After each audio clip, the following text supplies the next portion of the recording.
think one of the reasons that my garden survives dry conditions here is because I plant densely. So I have always belonged to this shoehorn school of gardening where I'm buying plants and shoving them in. And you can't see the soil by about early May. All the gaps have gone and it's a canopy of plants, which is what I like. You know, I like that abundance. As plantaholics, especially as most of us don't have 32 acres, we're always trying to cram as much into our garden. Don't mention his 32 acres. Even Lily's upset. You upset the dog. Hello and welcome to a bit of a bonus edition of Talking Dirty over at East Ruston Old Vicarage, looking almost autumnal in this swelteringly hot weather. Careful you don't melt. Alan Edward Herbert Gray, our happy and very handsome horticulturalist. And cool as a cucumber in Cambridgeshire in white.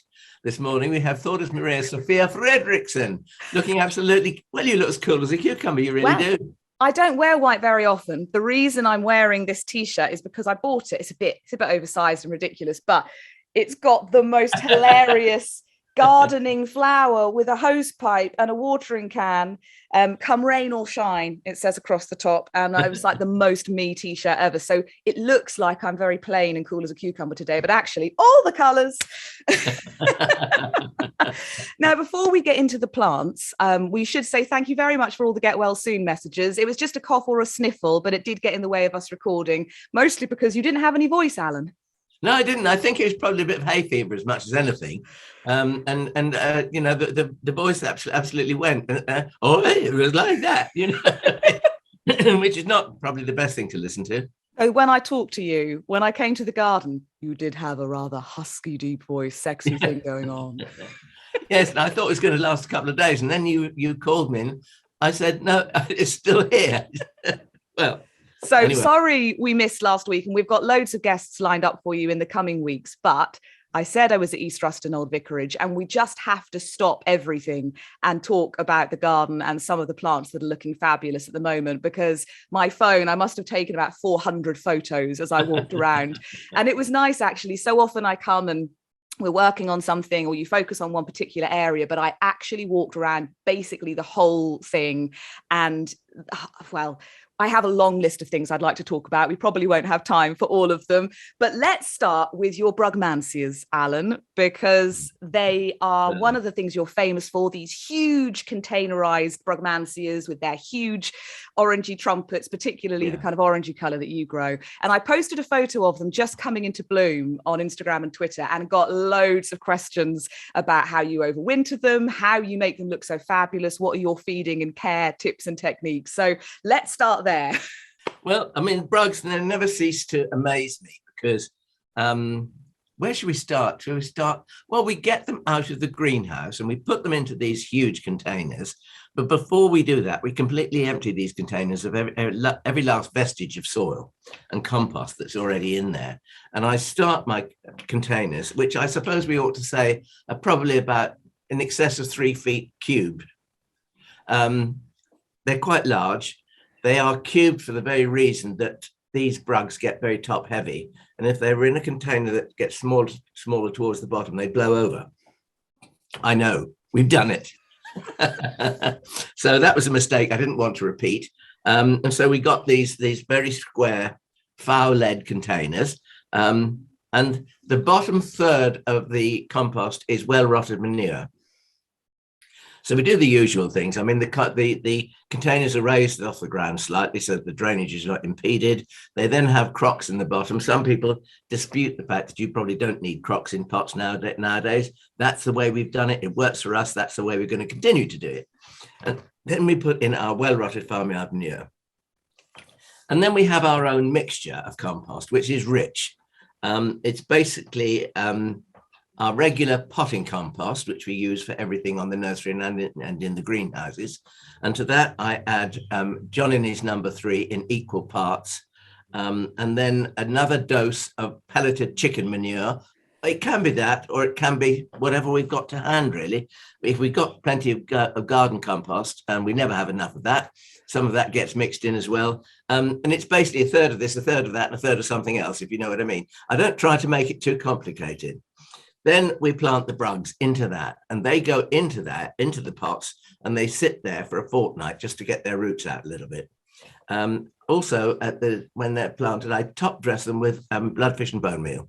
So you see, it's a rich diet. It really is a rich diet. Now, after about 2 weeks of them being in situ, it might be a week, it might be 3, depends on the timetable. I plant around the edge of the brugs, and that can be anything that I got to hand. At this particular, the ones that we're talking about, you took a picture of, they have Salvia kisses and wishes in there with them. They have some Heliotropes, because they're where people sit to eat, and the smell, that sweet smell wafting from the containers. Absolutely. They've got some for foliage, they've got Plectranthus and a Pelargonium. There's a Pelargonium that I like using particularly. It's a zonal Pelargonium. It's single flowered. 2 reasons I like it. One is it's called Gazelle, and that you will gather it races around, and it has longer pieces of stem between each leaf node, so it kind of scrambles. So as everything goes around, it keeps pace and it grows as well. It's also self-cleaning, which means that the petals drop and the flower heads eventually drop. The old flower heads eventually drop, although we do endeavour to keep them clean ourselves if we have to. And basically that's it. And then once the brugs have been in and the filling around the base of them goes in, we start to water and feed immediately.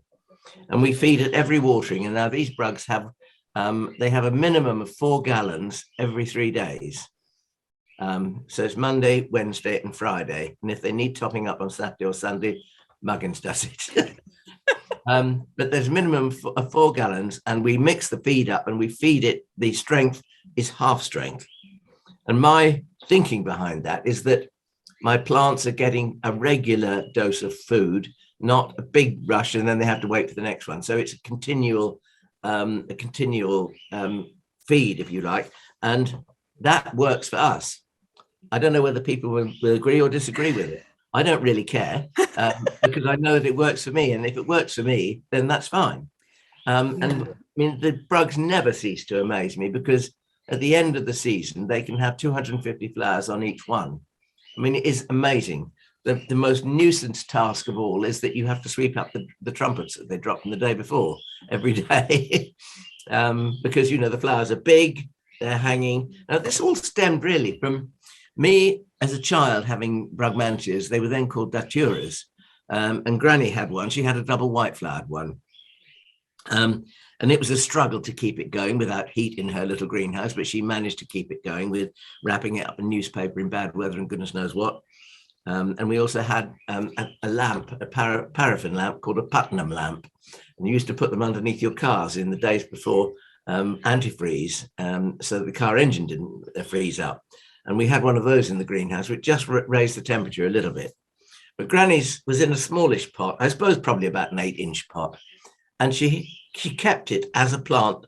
You'd put it on the table and there would be its hanging trumpets, which was lovely. And in the evening, you know, it would emit this delicious scent, and everybody thought it was wonderful.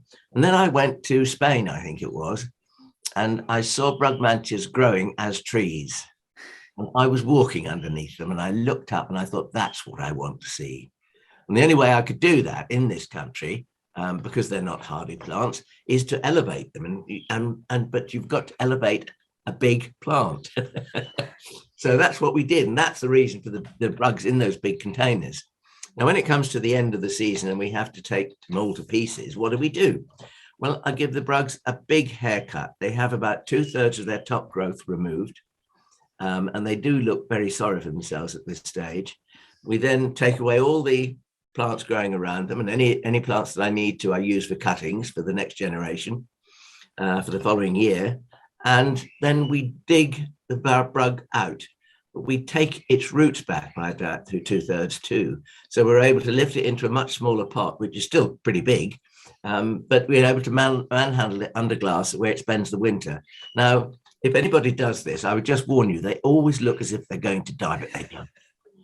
Providing you can keep them frost-free through the winter, they will bloom for you next year again.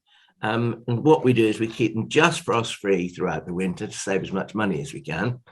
And then I suppose about the beginning of March, we increase the heat a little bit, just to give enough heat to kick them into growth. And then I've got a feed that it's called top dress. And I think it's used by garden centres and nurseries. And you put it on the top of the compost and it releases food at each watering. And so we put some of that on the top of the pots. And you can almost instantly see the foliage on your Brugmansias darken, which is nitrogen, of course, which means that they're starting into growth, which is what you want. And really, basically, that's it. And do you overwinter every single one under glass? Are there any that you sort of test? Because I know you love to test the hardiness of plants as the climate changes. Yeah, I do. I have left them outside, and well, I can give you an instance. It's rather funny because this lady came to the garden in October, and she said to me, "Oh, you take your Brugs in, do you? We leave ours out, you know." So I said, "And when do they start flowering?" And she said, "Well, actually, they haven't yet." Well, now you see, that's the whole summer gone. We're into October, and she hasn't had a flower in her Brugmansias. If that's what if it gives her a thrill, fine. Yeah. But I mean, I want to have flowers and scent. And the only way I can do that at the moment with this climate that we've got is overwinter them under glass. Just out of interest, how long did it take you to come to this fantastic Brugmansia care schedule and system? You know, did you just experiment immediately with filling a third of the container with manure and feeding them all the time and it worked? Or did you gradually increase the feed? Oh, it became obvious. It became obvious to me very, very quickly. Once I started to grow Brugmansias for myself, it became rather obvious that they don't like being in small containers. I don't know how sometimes you see imported Brugs into this country, or you used to. I mean, at flower shows like the Sandringham Flower Show, for instance, you'd see a plant in probably a 10-inch pot with 25 flowers on it. Now, I don't know how they did that, but it must be, I suspect, some kind of ebb and flow irrigation system, which is packed with feed. I mean, the Dutch are very expert at doing this, and these plants smacked of Dutchness, if there is such a word. But no, it became obvious to me that they don't like being in small pots, and they are greedy plants. And they also don't like being dry. If you keep them too dry, they get red spider mite. If the atmosphere around them is very dry, they get red spider mite. So, you know, you do your utmost to keep that at bay. And I suppose it just kind of snowballed. And I sort of thought, well, you know, this year they're that size, let's get them into a bigger container and see what happens next year. And so on and so forth. And that was really how it happened. And I mean, I think we've probably got it down to a reasonably fine art now, and it works for us, works well. Well, they're fabulous, and you are kind of famous for them. You're famous for a lot of really amazing containers. I did look at one of your displays where you have pot upon pot upon pot, so it's like a kind of cascade of plants, and thought that would probably be a large portion of the lawn in my garden. So it's on like a big scale, with all kinds of interesting plants. You mentioned lots of heliotropes and plectranthus, lots of Erigeron, Lavender Lady, and that lovely little Petunia. Is it Petunia exserta? Yes, it is. That came from Derry Watkins, who's one of our guests we have on the podcast quite frequently. It's a variety that comes from South America, where it grows in shade. It's got the most brilliant red flowers. They're more trumpet-shaped than regular petunias. Well, petunias have been bred to be, you know, they practically turn themselves inside out and they look faintly vulgar. But this one has sort of more trumpet-shaped and pointed petals. Very refined. Yes, it is refined, and it's pollinated in its natural habitat by hummingbirds, and it grows in shade, as I said. And I've tried another one as well, a white one, which I didn't use because I didn't like it. I got it into plant, didn't like it. It just looked like a weedy white petunia, and I don't like weedy white petunia, so no, we didn't use that one. But Petunia exserta, you've got to keep the parent plants away from other petunias, otherwise they would cross with them. Now, whether those crosses would be interesting or not, I don't know. I'm always of the mind, you see, my cup is always half full. So I'm always thinking that if I save some Petunia exserta seed that's been cavorting with another purple petunia next door, what might I get? And I haven't tried that yet, so I don't know. But I've always got 3 or 4 pots of this Petunia exserta secreted away in a glass house, so that it doesn't get cross-pollinated. So I save my own seed. Wonderful. Obviously, containers, one thing you're famous for at East Ruston. The other, I mean, well, there are about 5 million things, but the desert wash which is Graham's baby, I suppose. This extraordinary, unique landscape in the UK, kind of Arizonian riverbed. And I have loved it every year that I've been coming to your garden, which is well over 10 years. But I don't know why, but this year it just seems to be like the desert wash on steroids. It is even more fabulous. Well, yes, I mean, that's a garden that is evolving all the time because, it gets weeds in it, and the weeds that it gets are agapanthus, dare I say it. I was having a guided tour around the garden, and the people were admiring these agapanthus, and I said, well, they're all going. What do you mean they're going? I said, well, they're a weed. And not a weed, you can't get rid of those. So on and so forth. I mean, they're not what's needed there. They had become a bit of a weed. There's still some there, of course, and there all probably always will be. And they put themselves into the most remarkable places. And because it is a stony landscape, of course, it is an ideal seed bed. Because in times of drought, that they don't underneath those stones, it remains moist thanks to condensation. And so, yeah.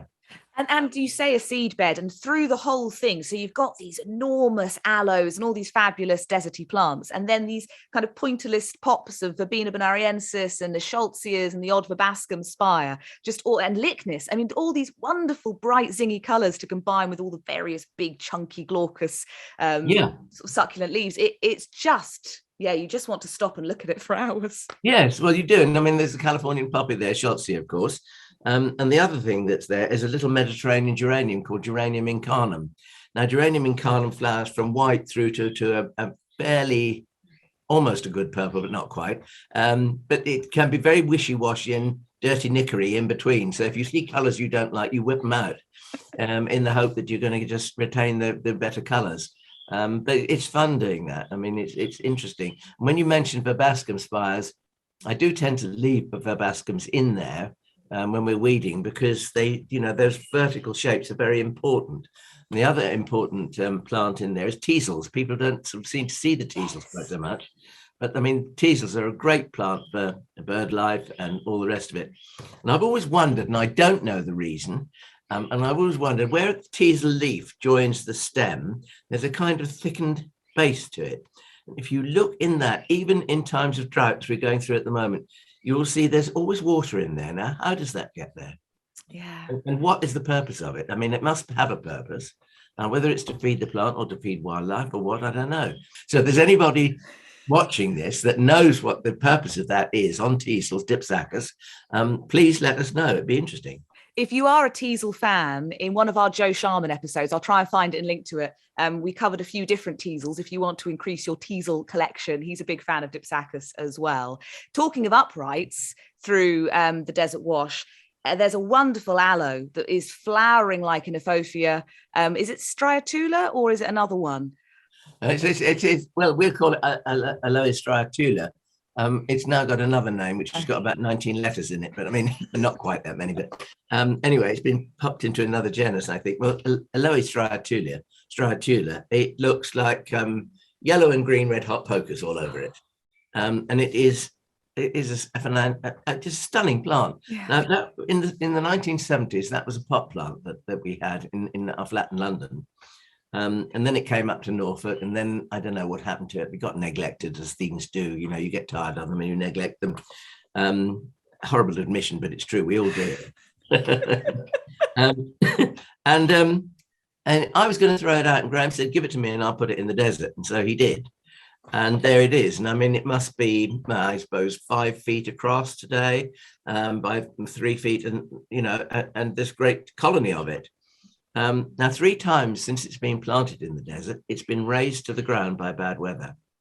And then it's re-emerged from below ground. And I think that's quite an interesting point because, when we have occasionally these hard winters, and I think the last one was 2008-9, plants such as our bananas, the false banana, Musa basjou, they were razed to the ground.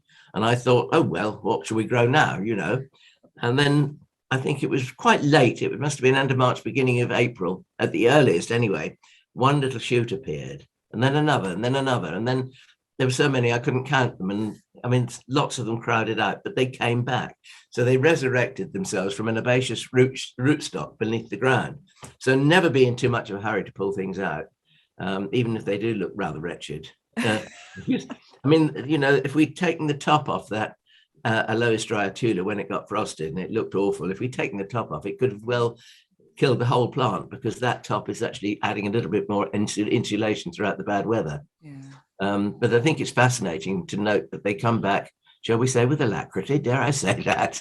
And I love it even more to know its history, to know how it started in your flat in London, and how lovely to be able to look at this absolutely monstrous aloe with, I don't even know, I mean, it felt like scores of flower spikes. I don't know how many flower spikes there are, but to look at that and think it's been with you for all those years, and it started life in a little pot in a flat. Yeah. Wonderful. I go past it and say, hello, friend. You'll have to call it a name. It needs a jazzy one. It needs a real show-stopping in spotlights name, because it's that kind of plant. I have a soft spot in my heart for Berkheya purpurea, and you have a fabulous clump of that wonderful sort of thistly thing that has lovely purpley lilac-y daisies. Though I did have to admit to the other half that I've put this in our garden, and he looked at this huge carpet of thistle and thought, goodness. What got into you, woman? Probably not everyone's cup of tea, but it was lovely to see such a huge clump of it, because it's not a plant you see everywhere necessarily. No, it's not. You quite often see it tucked into or seeded, I suppose, into a wall somewhere where they've grown it and it's seeded in, and you only see a little bit of it. But it was great to see so many of these daisies. I think one of the things about the desert wash is the fact that lots of the plants that are grown there, I mean, you could see some of the newer additions where Graham's weeded some of the older plants out, and he's put new agaves, aloes, and all those kind of things in. And he buys them as seeds or seedlings or offsets, which are then normally handed to me as a bag. See what you can do with those, and they're grown for probably 2 or 3 years in the greenhouse, and then they're planted out. And it's then that they have their little hats of their little domes over the top for the winter, their first winter. Once you've cleared away, you can see the scale of the rest of the plants that are growing in that desert wash. And you can see why you don't see that many plants like the desert wash plants, the agaves, the aloes, the dazzlerians, and the lilias, because they are big, they are enormous. And we have one there, which is a Nalinia, I think. And we were one of 3 gardens that were given a plant of this in the British Isles. The other 2 unfortunately died because of bad weather. Ours is alive, and the mother plant had 8 stems of flowers on last year, but she then self-seeded beside her, so she has a daughter, and beside the daughter there's a granddaughter, and the granddaughter flowered for the first time this year with 2 enormous spikes. Now all of these plants, they don't flower every year. And the reason they don't flower every year is because the central rosette that produces the flower then dies. So that rosette, if you like, is monocarpic, but that just dies. But it leaves behind a legacy of offsets from underneath the flower. And those offsets then in turn have to get large enough and strong enough to produce flowers. So it'll probably be another 3 or 4 years before they did that. But you can see if you start with a single rosette, then you get 4, and then those 4 become 16, and and so on and so forth. You can see just how big these plants are capable of getting. Yeah. And we're talking of big monocarpic plants, your Echium pinananas, which again are a plant I'll always associate with you, even though nowadays with the climate getting milder, they are starting to be visible more and more. There's actually someone about 4 doors down from where my mum lives in suburban, outskirts of Norwich, where they have loads of them, and they tend to seed near the path. And I always think, what do the pedestrians of Sprowston think walking past all these big Echium spires in a front garden? I'm always tempted to put one in our front garden, but I think the other half might go and chop it down when I wasn't looking. But I mean, they were looking fabulous, and it was lovely watching them. I came when they're coming towards the end of their flowering, I suppose. So you just have this little kind of peppering of that lovely summery blue up the spire, and they were so fat that they were wobbling in the breeze. And they're like still covered in bees. They are still covered in bees. I mean, that's the amazing thing. We call them bee towers because they're just completely. I've got one actually flowering in the autumn border here, which is one that I grew from seed. It's supposed to be white. Well, it's a dirty white. Shall I say this? If your whites looked like this, you would never hang them on the washing line because you'd be ashamed of them. And for that reason, I don't like it, because it is this murky, dirty, greyish white. And I thought, that can come out. I don't like that. So we'll get rid of that. And then I thought, but be so silly, because it's absolutely full of bees and there's no other white ones in or around that area. So leave it and let it be beneficial to all the insects that want to use it. So it won me over in the end, but there we are. I'm such a soft touch with anything the pollinators are over. I talk about this often. I have this terrible problem with my stachys in that it starts to look so dreadful, but every time I go to cut a flower spike off, it's covered in bees. And so I just, fine, stay another day and I'll cut you off tomorrow. And that goes on for weeks, where I want to tidy it up, but it's still covered in bees and I just can't bring myself. Yeah, I think that happens to everybody in actual fact, because, I think we are much, much more aware of the fact that we need to be providing plants that are preferred for insects in general. The good and the bad, I'm afraid, because we have to try and strike this balance. I mean, in the Pelargonium house here, we have a collection of lovely old-fashioned pelargoniums, some of the ones that my grandmother grew. There's Paul Crample, which is probably the most famous red-flowered zonal pelargonium, because it's used in the beds outside Buckingham Palace. And I think there was a story that when King George V, and when he was away somewhere or sick or ill or something, and Queen Mary decided she didn't like these bright red pelargoniums, the colour of a guardsman's tunic. My grandmother always referred to that pelargonium as guardsman's red for that reason. But Queen Mary changed it to pink. And when the king heard of it, he ordered that the pink be removed and the red reinstated. So I don't know quite what went on there, but I think he probably thought that his Queen Mary, she was called May, he probably thought May had a senior moment and she lost her head or something. So there we are. So Pelargonium house, I have this collection of pellies, and we have a rather bad infestation, talking about pests and pollinators and all of that kind of thing, of whitefly. And whitefly, of course, we all know that it's not a fly, it's a moth. Barry Caton so very, very kindly reminded me I once on BBC Radio Norfolk when we were talking about it. And anyway, this little whitefly, it is a great pest. And so I was hanging little traps which have the little Incarcia wasp eggs in them. And the Incarcia wasp eggs will hatch, and then the wasps will prey on the whitefly, and hopefully we'll get a balance so we're not all whitefly. Seems to be a bumper year for black fly as well in my garden. Well, I haven't noticed that much I have a little bit. I've noticed black fly on nasturtiums, in actual fact. We had some on our broad beans, but we normally take the tips out of broad beans to prevent that, which incidentally you don't throw them away, steam them very lightly and eat them, enjoy them. They're absolutely delicious. But yeah, there's been never mind horticulturalist, you're quite the top chef. Well, it's just it is a question of waste not, want not, I think. Yesterday Ian did this for me, actually. He came in and he said, peaches, they need harvesting now. And I said, oh, well, Ian, I can't eat all those peaches. Anyway, I came back into the house at night and there's 2 trays in my kitchen filled with peaches. In other words, you will pick them now. If you don't, I'll do it for you. So I've just put a big tray on the plant stand so that visitors to the garden, if they wish, can help themselves. And if they want to take enough to make a little bit of peach jam or whatever they do with it, then please do. But it's a shame to waste these things, just to let them. But then, you see, I say that, but I don't think that anything really goes to waste, does it? Because, we've got lots of apples, and some of the apples that land on the ground, I leave them. Well, they're eaten by the birds or other bits and pieces, so the whole world continually recycles itself. Yeah. It's just for us to direct that recycling sometimes, perhaps. I do wish I lived a bit closer, though. Loads of beaches. I could have helped with that excess. But talking of edibles, your veg patch, which I don't have any space to grow my own, I did discover the other half. He's quite interested in growing his own. So next garden, hopefully we can assign a bit to a veg patch. But I'm always completely smitten with how you grow veg, because there's so much colour in your veg patch, and some of it will be edibles, I suppose, but it's often the plants that are there to sort of be companions to the veg and to bring pollinators in. You have this fab combination of calendulas in every kind of colour, so bright oranges and yellows and those lovely buff creamy ones that are very trendy, and then popping through them pink Eschscholzias, so pink Californian poppies with yellows and orange. what a summer, like joyful colour. Oh, it's like Lantana Camara, all those colours together. Yes, it is. And it started life, really. I suppose we started doing that really we use plants like Limnanthes douglasii, the poached egg flower, or whatever it's called, because that is a great favourite of hoverflies.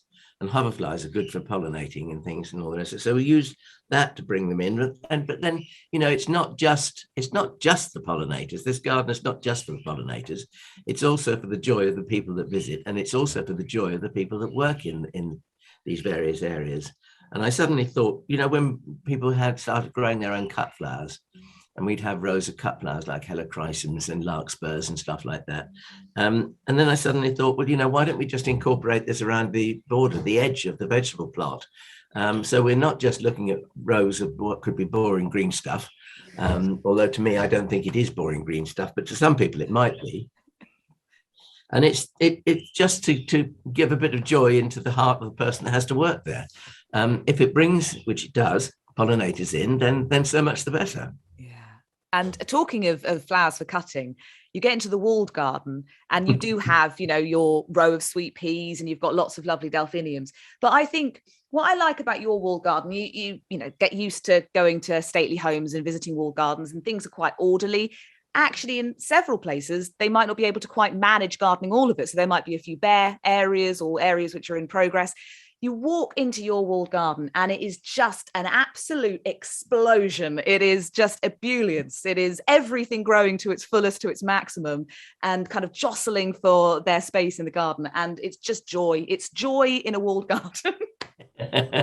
Well, it really is. It's me. I mean, it is me. I have to say that because it's over the top. It's over here and it's everywhere.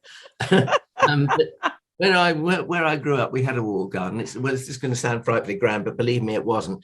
The vegetable garden was partly walled. 2.5 sides were moat, so it was partly moated and partly walled. That sounds grand. It was. But not when I knew it. It wasn't, because I was born after the Second World War, and there was things were in disrepair after 6 years of war or whatever it is, and the men all went away to fight, and there was no men, no money, no materials to mend anything. And so the peach house, it still had its peaches, but not much of its glass left. The vinery or whatever it was where the grapes were grown, they still had their vines, but again, not much glass was left. The boiler room, which was on the north side of this vinery and greenhouse, that had long fallen into disrepair. But there were the remains of things that I remember being so thrilled to have. A huge range of cold frames, which we were able to use. They were fine. In the glass house, I seem to remember, there were enormous cast iron heating pipes. And on the top of these heating pipes, there was a trough. And this trough was used they filled it with water. So the water gradually evaporated in the heat and created a buoyant atmosphere for all the plants to grow and thrive in. How clever. Yeah, it's fascinating. It was fascinating. But it was from that, I think, that I had this feeling of, like you said, ebullience. I wanted this over fullness. And my other thing is that, well, if you've got 5 plants growing in a spot where there really should only be 3, there won't be any room for weeds. So, there's that sort of philosophy as well.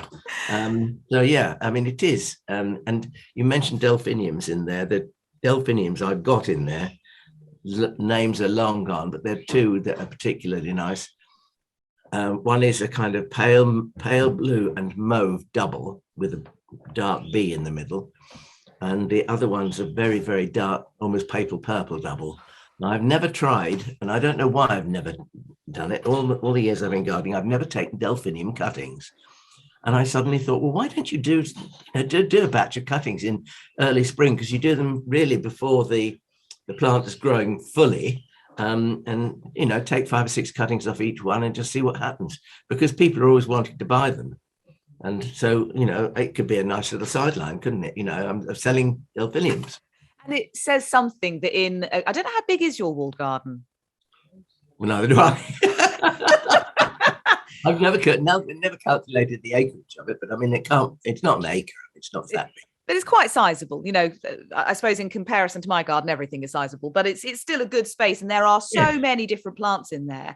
And yet somehow those delphiniums still stop you and make you consider them and take photos of them and want them. So it does say a lot about how beautiful they are and why. And the other thing that I've succeeded in growing there, which I think is really quite remarkable. Well, it's not remarkable because the climate has allowed us to do it now, and that's alströmerias. And alströmerias grown as cut flowers are absolutely brilliant, providing you've got a fairly light but rich soil. And you remember to pull the flowers, so you pull the stem away from the root underneath, because that tearing away from the root initiates another bud to form, which will in turn produce you another flower.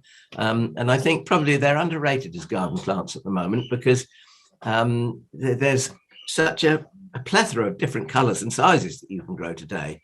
There's a darling little dwarf ones, which of course I'm going to hate because I don't like dwarf anything. But they're ideal for smaller gardens, and you just treat them exactly the same way as you do the larger flowered hybrids. That's what I should have, except I got Indian summer instead. But it's only well, who doesn't grow Indian summer? What a rewarding plant that is. Fabulous. It's the foliage, the flowers, all of it. Though it's planted near the stachys, which is great once the stachys flowers have gone over. At the moment, not the best clash. Sometimes a clash is good, sometimes it really isn't. And I'm just putting up with it. Just grin and bear it. That reminds me of a remark that Robin Lane Fox, who's the garden columnist for the Financial Times, and I still read him every Saturday in the Financial Times, but he rather unkindly said after Christopher Lloyd's death, he said, I often wondered whether or not he was colourblind. Or people who go past my front garden are thinking the same thing about me at the moment. But Christopher Lloyd enjoyed colours that thought, and I think his philosophy probably is that there are no two colours that really don't go together. It's just your silly taste. You don't like them. Well, I will comfort myself by thinking maybe he would approve of the combination, but I'm not sure anybody does. But there we go. I know. I'm just dealing with it. You just mentioned the colour clashings, if you like, around our vegetable garden. You find it joyous. I find it joyous. If other people don't find it joyous, then look the other way. Quite. So I'll have to say if anyone comments on it. You were just talking about double delphiniums. Another double flower that really caught my attention. I think it's your front courtyard by your front door, where you've got your albizzias in the pots and your postman's gate you often talk about. There, I'm sure I spotted a double Lychnis, which was beautiful. Yes, you did. And I'm going to, I have to look at ways of propagating this, because it is double. And because it's double, it is also sterile. And because it's sterile, it flowers for 3 times as long as an ordinary Lychnis, because it doesn't set seed. And the physiology or whatever it is of the plant is thinking, well, I must try again and set seed, but it won't because it's sterile, but it doesn't know that. So it keeps on flowering, providing you take the old heads away. And I bought those as plug plants, and I've got several of them around the garden. So I'm going to have to look at propagating that just for me, really. Do you know what it's called off the top of your head? I do. It's called Gardener's World. Is it? Yes. And I think it was one of those Gardener's World shows. Do they have them at Birmingham or something? It was a sensation there the year that it was launched. I think everybody bought it, and it is a very good plant. And I mean, I just say to people as well, if you want to grow, what they call Shaggy was one variety of it. Marjorie Fish grew it. Astrantia. Yeah. If you want to grow Astrantias, try to get varieties that are sterile. Roma is one variety. It's a mid-pink coloured one. There are several others, but do your research, because those that are sterile flower for much longer than those that are not. And otherwise, you get masses of seedlings everywhere as well. Yeah. I think I might have Roma and Shaggy. I think they're the two that I've got growing together, and it's lovely. Yeah. I'm so pleased with that this year. There's one called Ruby Wedding, which I think is even darker. The other thing that in your front courtyard, so I was fawning over the Lychnis, and then I turned round and looked at your front door, and it's north facing, I think, your front door. So it gives you some shady planting potential. And I've heard you talk about your podophyllum spotty dotty in containers. But my goodness, anybody who's, heard mention of these containerized podophyllums and knows what they look like, probably thought, that looks good. It was astonishing. They are so big. I was like, everything in your garden, isn't it? It's like the sentence you could say for so many things. They're just so much bigger than anything else I've ever seen. But they look so good in their containers. I've got as we'd say in Norfolk, a squitty little one, which has got 2.5 leaves, a little baby one coming up. And I kind of came home and looked at that and thought, grow, Spotty, grow. Well, before you get too despondent about your squitty one, my podophyllum spotted dotties, they've been in those pots for 4 years. Okay. I haven't repotted them, but they do get the same watering regime as the Brugmansias. So they get fed at every watering, which again is 3 times a week. And so that's the reason I think they look so prosperous. The moment they start to go downhill, I'll have them out of those pots and we'll redo the pots and put some back, but I'll divide them so that we have other plants throughout the garden. But the strange thing is, Thordis, and I don't know the reason for this, is that the plants that are planted in the ground never ever look as prosperous as those that are grown in pots. And I think it's probably because they have that little bit of extra attention to detail regarding their watering and their feeding. Because I think podophyllums, they're well known to be liking shade, and I suspect they like a bit more moisture than we have here in the northeast coast of Norfolk. Not only in the ground, but in the air as well. And if they're surrounded by other plants in pots, they've got that little humidity trap of them all. They're all producing water and moisture into the atmosphere. So you talk about them looking fantastic, but I'll tell you what else I would say to people as a if you've got the space. This is only if you've got the space, and I know this from personal experience, that a hosta we're growing called Empress Wu.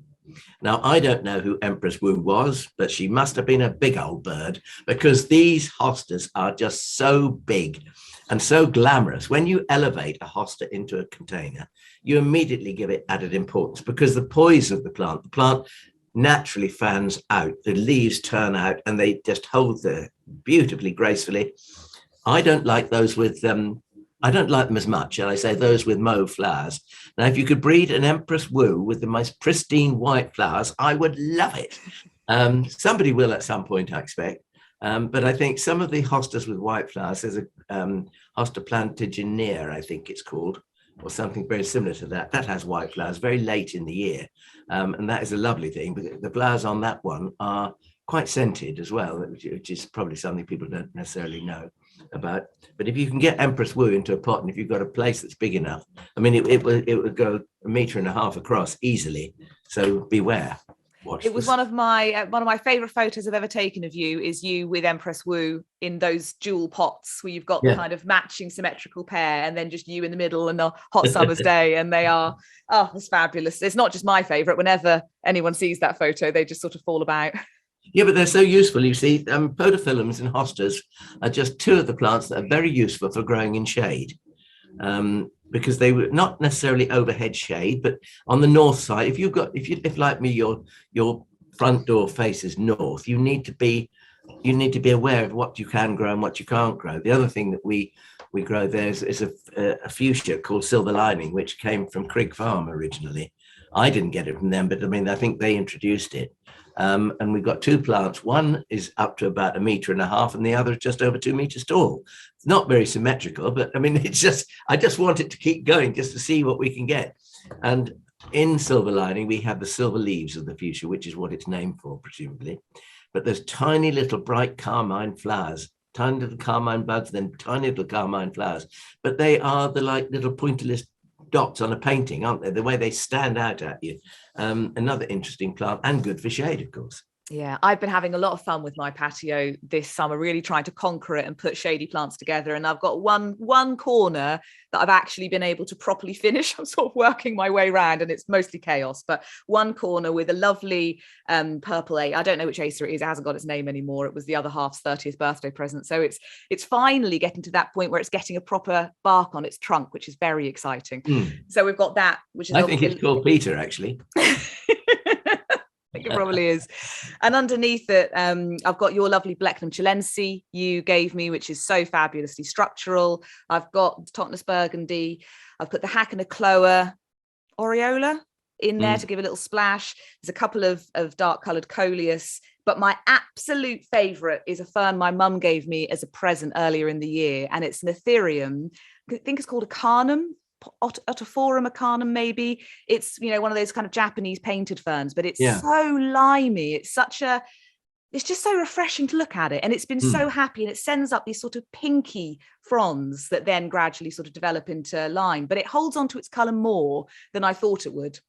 And it just keeps sending fronds up, and it looks, it's just refreshing somehow. You ought to have that blue fern next time, if you remember. I've got one sitting in the greenhouse. You gave me the curly one, which I have to say went rather backwards when I first had it. It's mine. Thank God. But it's recovering. It's underneath the bench in the shade, in the warm, and it is recovering. But the I can't remember the selling name of it. But it is that blue fern, and I've got a couple kicking around. You could put that in with your group. It's another colour, it's another shade, and it's another shape. It'd be lovely. You mentioned a little while ago about me testing hardiness. Well, I did test the hardiness of the blue fern last year, because I put some, well, I had too many, and so I put them in a shady area of the garden, and I covered them up for the winter with mulched them really, and I just thought, well, I live or die. They are alive. They are doing well. They shine out at you, and I'm so pleased with them. But I have to bear in mind that this could be ethereal, because I don't quite know how much cold they will take. We don't know what the next winter is going to throw at us. I mean, look at this summer with these almost record-breaking temperatures. We could go the other way in the winter. Who knows? If we do, I shall lose them. But at the moment, they are thriving. So and I had them anyway. So it seems a shame not to, rather than put them on the compost heap, put them in the garden. I bought a fern that I'm fairly certain I saw on Mike Clifford's Instagram, and might have been a FLOMO on a past podcast. I'll link to it if I can find it. And I'm terrible at remembering its name. It's fabulous variegated fern with a stripy leaf. Might be called Coniogramma emiensis or something like that. Probably saying it wrong. Yes. So I bought one of those and was very worried that it wouldn't be hardy. And so I kept it inside and posted a photo, and everybody said it's perfectly hardy. Lovely Gardens with Dogs on Instagram said, I'm in Glasgow and it's hardy here, so this winter that'll be outside. But I think, as far as I can tell from other people's comments online, it is absolute caviar to mollusks. So it's up on a metal table where all of my most slug attracting plants go, and that seems to keep them out of harm's way. But I was rather hoping to plant it somewhere, and I'm not sure I dare, because I think it'll probably get sort of raised to the ground as soon as it sends a frond up. You'd be surprised how athletic slugs and snails can be. If caviar's up there and they're down there, they will go to great lengths to get it. I am astonished they haven't one or two have made it up there. Top of the water butt, I also put some things, and every single time I try to grow Dahlia Karmachok, it gets eaten by slugs. And so this year's one got eaten, and so now it's on top of the water butt in a pot, waiting for it to get big enough so it might actually get into the garden one day. But some seemingly top of the water butt and the garden kind of patio table so far have kept things mostly safe. Yeah. With a bit of slug watch as well. You could always try putting that copper tape. Yeah. The BBC did it one morning, on BBC Breakfast, and they put this piece of copper tape across the table, and they plonked the snail down, and the snail slid completely across the copper tape, which rather defeated the object, because the object was that the snail wouldn't cross it because it gets some kind of minute electric shock and didn't like it. Well, this one didn't mind it at all. In actual fact, it shut. Honey, shut me. Mollusk with a high pain threshold. Yes. Now, I don't know how we've talked. Well, I do know how we've talked for so long. We're talking about plants. That's generally how it goes. I'm talking dirty. Before we move on to anything like FLOMO, and my goodness, I have a lot of it, we must just talk about the plants growing on the back of your house. If people haven't visited East Ruston Old Vicarage, they might not know that it's really is like being in someone's garden, because you are, and you're walking around. And I think when people come for the first time, sometimes they think, am I allowed here? Is this a private bit? They're walking along by the house, probably sneaking a peek at all of your nice furniture inside. But what they need to do is stop looking at whatever fantastic antiques you've got beyond the window, and just look at what's growing on the house and in the bed in front of the house, because it is packed with interesting plants. It's strange, isn't it? Because you completely threw me this morning, because you actually said that you were going to mention this because you'd looked at it the other day. I, on my way back this morning from turning off a sprinkler, stood and looked at that very area. And I just thought, this is what I love. And basically what it is, it's a conglomeration of plants all growing together on the south front of the house in the sun. But there's so many plants there, they grow up and through each other. And, you know, once you've got a good foundation of something growing there, and we have a very large Rosa Crimson Bengal, which I grew from a cutting. And we have a very large Nicotiana glauca, which I grew from seed, which is now probably 12 feet tall, which is ridiculous, won't last forever. We have a pomegranate there, which has been there for years as well. That's a good foundation plant, as is one of the tree dahlias. The tree dahlia there brings its old growths through the winter. So the old woody stems to about a height of 5 feet, I suppose, they come through the winter all right. And then the side branches from those stems means that they flower much earlier. Normally tree dahlias don't flower until very, very late because our summers are not normally long enough for them to flower. But this one the side branches started flowering in April. So, I mean, that's unheard of. Coming through all this, there are passion flowers this morning with the buds all bursting, I noticed. There are abutilons, several different abutilons, but one particular called Ashford Red, which is one of the hardiest ones I've found. It's a large flowered, bright red bell. It's a good red. It's not an orangey red. It's a nice red. It's a pillar box red, really, I think. Slightly faded in the colour. Is more cerise than perhaps orange, if you see what I mean. There's just so many plants. I can't think what else there is growing. Do you have any lobelia planted in front there's lobelia as well? tuber. Lobelia tuber, that's it. I mean, that scrambles around underneath the soil and goes wherever it wants to. But I mean, that the spires of that, the individual stems of that can reach way over 6 feet.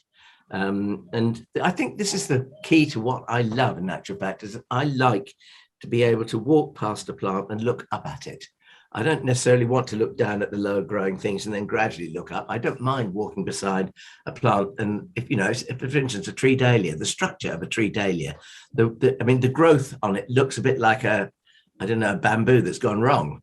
I mean, the stems are so robust and so thick, and the big leaves on it. And I like to see that. I've just planted a Dahlia coccinea in the bed outside my potting shed, and that already is 2 meters tall. It's going to go up more than that over the coming years, I hope. But, you know, they are species dahlias, and that's the way they naturally grow. They're not for everybody because not everybody has the room. My Dahlia coccinea came from Avon bulbs, and Avon bulbs have a specimen in their garden, wherever it is down in Somerset, that's like 2 meters across. It's a huge, robust plant. And you know, that's the way to I found another way of propagating dahlias earlier this year. I was in the autumn border, and there's a very dark leaf, very dark red double dahlia there. And that's exactly what it is. That's all it is, really. And I was fiddling about round the bottom of it, you know, weeding away and all the rest of it. And the tubers were now up above ground level. They'd become so bulky, and I pulled 3 or 4 chunks off. I actually got 6 and potted them up into 2-litre pots. And within 4 weeks, I've got big dahlia plants ready to go out somewhere else in the garden. So it's just if you take the dahlia tubers off the mother tuber, try and make sure that you get a little red bud on it. That's a new growth point. Even if you haven't got a little red bud, don't throw them away. Put them in a seed tray, cover them with soil, and you will be surprised. How exciting. Well, I'm assuming at this point, anybody who's watched all the way through is going to have serious FLOMO. If you've been to East Ruston Old Vicarage recently, well, I mean, you're drowning in FLOMO, which I certainly am. FLOMO, of course, being that fear of missing out you get about a flower or a plant. When I went to one of my favourite parts of your garden, because it reminds me of the first time I ever visited, is the exotic garden. And you walk up. Well, I entered it for the first time, and I hope everybody who sees it enters up into that kind of wonderful wooden structure. You have this, as like everything else at East Ruston, enormous, big wooden structure. And through that and all of the Vitis cognitii you have growing over it, you then see that fabulous fountain that looks a bit like a waterfall as you approach and see it from a distance. And then all of the fabulous T-Rex foliage and massive salvias and things that combine to form the energy of the exotic garden. So I love that, because I remember when I was goodness knows, in my early 20s and first entered that garden and really knew nothing about plants, but just was blown away. Now, I still love that part, but when you walk around and you look into the planting and you see all the interesting things that make up the tapestry of all of the plant choices in the exotic garden, you've got so many different cufeas, Alan, and I want them all. Well, yeah, we do. Some are annuals and some are perennials. And two that are perennial with us is Cufea ignea. It's a green leaf variety, but it has little red flowers with little black tips that look like the ash on a cigar. Cufea cyanea, that's the one with the lime green foliage and the little cigar-shaped flowers, but there's yellow and orange on that one. There are other Cufeas that I grow which are annuals, which I just love because we always used to grow them. My grandmother grew them, and I think they are the kind of plants you need to save seed of for yourself, because quite often, the seed is not available. And I do thank goodness for people like Derry Watkins, who grows so many plants and saves so much seed, because, we don't always remember to do it. And it's people like Derry that does. We can go to her and we can get a couple of packets of seed and off we go again. And it's always wonderful. And I just have to say thank you to her this year for my giant Salvia patens giant form. That is the most superb plant. And if anybody wants to grow something that is truly spectacular, with a beautiful blue flower, grow the giant form of Salvia patens. I haven't got it in the garden yet. I've got it in pots. And I'm saving it very carefully this year because it doesn't produce huge amounts of seed, but I want to save some seed. And the other thing I think you should know about Salvia patens is quite often they make tuberous roots, a bit like a dahlia, but much thinner, and it will regenerate from those roots. So if you can get it planted and get it into big pots, this is just me thinking ahead, long toms, keep it dry throughout the winter, bring it into growth next year. And when the new growth starts, take some cuttings and they will be the next generation. So, on we go, onwards and upwards. I must say, one of our lovely listeners or viewers messaged to say their FLOMO for that particular salvia was so great when Chris Davey from Seagate Nurseries joined us. I'll have to link to his podcast, which was kind of a bearded iris special, because that's the bulk of what they do, but they've branched out to include so many different plants. There's lots of lovely salvias and things in that podcast as well. She wanted it so much, she actually got in touch and they were going to be at the same event. And so he brought one for her to get hold of so she could get it into her garden. I have to say a big thank you to Chris, really, because he brought a plant of this giant salvia and gave me it when we had our plant fair here. And that's the one that's flowering at the moment in pots. So, I mean, I'm keeping it. I've got younger ones coming along from the seed from Derry Watkins, but it was Chris who gave me one of his precious plants. They're very generous. They heard me. I didn't even mention this on the podcast. I was talking online on Instagram about wanting Thuopsis, that little pink, lovely. Anyway, they brought me one of those. Just completely generous, lovely people, as we saw online. I saw that Thuopsis flower described as, if you can imagine a visual blast from a horn. A musician, a visual blast from a horn, and that's just what it looks like. It looks like a little trumpet-shaped flower, and all those stamens and things coming out is other notes, aren't they? I mean, it is quite an astonishing thing. You'll always think about that. And it was amazing. I was looking back through my photos all the way back to, 10 years ago when I first went to Beth Chatto's garden, and I'd been taking photos of it and FLOMOing over it even before we'd come up with the term FLOMO. Now I finally have one. So thank you very much to Seagate Nurseries. I don't know where you're at with your FLOMO, Alan. Is there anything that's buzzing away that you want to get hold of? There are always things I want to get hold of. And I think for as long as there's breath in my body, there always will be. I don't know. I was going to say something common like a coleus, because I went past a garden centre the other day when I was at the supermarket, and I did see some coleus, and I thought, no, don't. Because I know that I'll go in and I won't buy one, I'll buy 10. And I didn't really have anywhere to put them. But I do remember at Great Dixter, I think it was on the side of the hovel, there's in a north-facing or east-facing border, I can't remember which, but Christo had grown coleus, and they looked absolutely stunning. But the trouble was they were all different colours and things. I would quite like to be able to grow coleus that are uniform. And, there is a series called the Kong series, and they're quite large. And I think that if you've got, I'm thinking of my front door here, and I'm thinking of container growing plants in future years. The containers containing the Kong series of coleus would be a good thing to have, I think. I don't want them all over the garden, but just, I'm such a huge fan. And this year I bought probably arguably too many different colours, and I've been sort of dotting them about and trying different combinations. And my absolute favourite, I think it's called Pink Chaos. And that is the perfect name for it. Just bright pink and green, and they're all sort of frizzly. And I've combined it with the maidenhair fern in a pot. And it brings me such a huge amount of joy. And it's in front of that Hacanacloa macra aureola, if that's the right name. And just all the colours together. I love pink and green. And always have. And that particular, that's sort of on the edge of this corner of the patio that's actually working. A part of my garden I'm pleased with. I'm glad I'm sitting down as I say that, because it's very rare that I can say that, but I'm absolutely ecstatic. And I think I saw the lovely Jack Wallington comment on that plant or mention that plant. He also is responsible for me buying the Begonia Rex Black Knight. And mine is so small. It's such a little baby, and it looks sort of happy, if a plant with 2 leaves can look happy. But I saw one, and I don't think I took a photo of it, but I saw the most phenomenal mature plant at York Gate by the plant sales area. Actually, it was just there to make us all covet it and want it and FLOMO over it. And I really hope I can keep mine alive for years so it can turn into this fabulous, lustrous, enthusiastic, characterful plant. Well, the begonias, especially the cane begonias and the Begonia Rex types, they make fabulous bedding plants for the summer. I've got a little border outside my back door, which we planted yesterday. And there's various begonias in there that really are houseplants. But they, like us, of course, benefit from a summer holiday. And so they go out there and they get taken out of the pots and planted in the ground. When they're dug up in the autumn, sometimes they sulk and they look a bit gloomy, but they come back and they look lovely. And one of the treasures that I've got out there is an impatiens, and it was known as Impatiens sultanii.